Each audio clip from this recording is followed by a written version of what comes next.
নাজিরাবাদে অগ্নিকাণ্ডের 5 দিন এখনো উদ্ধার হয়ে চলেছে দেহাংশ। ভয়াবহ অগ্নিকাণ্ডে মৃতের সংখ্যা ঘিরে 5 দিন পরেও ধোঁয়াশা রয়েছে।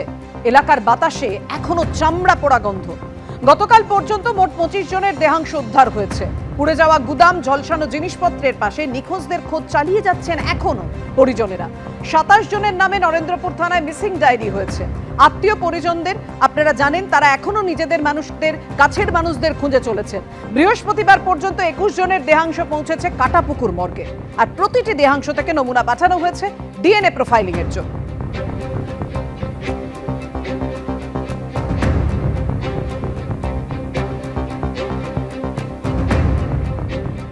নরেন্দ্রপুর থানায় ডেপুটেশন দেয় বিজেপির 5 সদস্যের প্রতিনিধি দল। কোন কোন দাবিকে সামনে রেখে?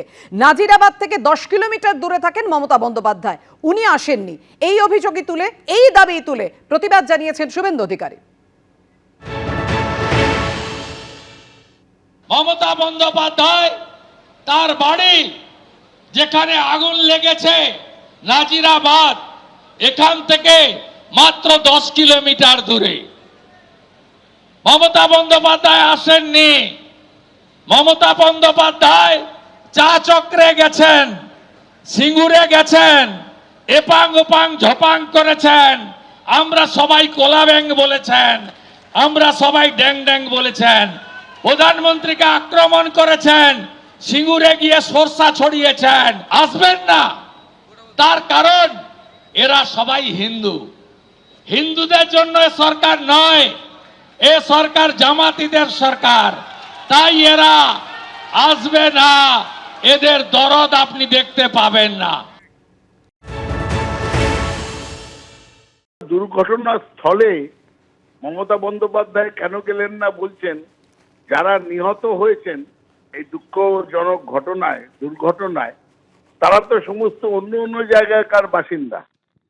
তারা তো ওই যে দুর্ঘটনার স্থল সেখানকার বাসিন্দা কি? মানুষের পাশে যেতে হবে, দুর্ঘটনার স্থলে যেতে হবে, এ কি আবদার? আজকে মনে করিয়ে দিই, মণিপুরে 1000 ঘর পোড়ানো হয়েছিল, 1000 লোকের মৃত্যু হয়েছিল। প্রধানমন্ত্রী 2 বছরের মধ্যে সেখানে যাননি, মানুষের পাশেও দাঁড়াননি, আর দোষীদের শাস্তিও দেননি।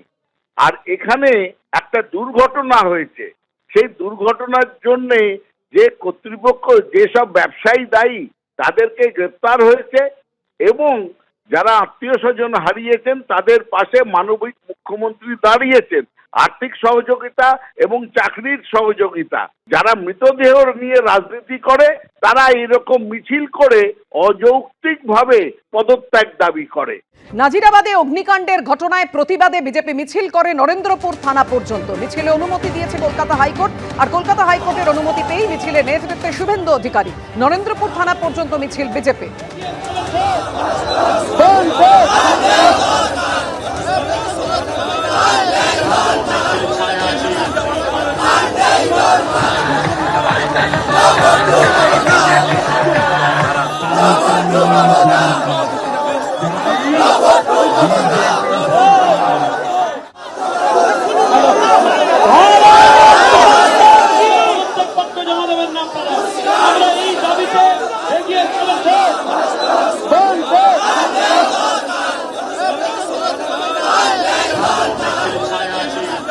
এবিপি আনন্দ, এগিয়ে থাকে, এগিয়ে রাখে।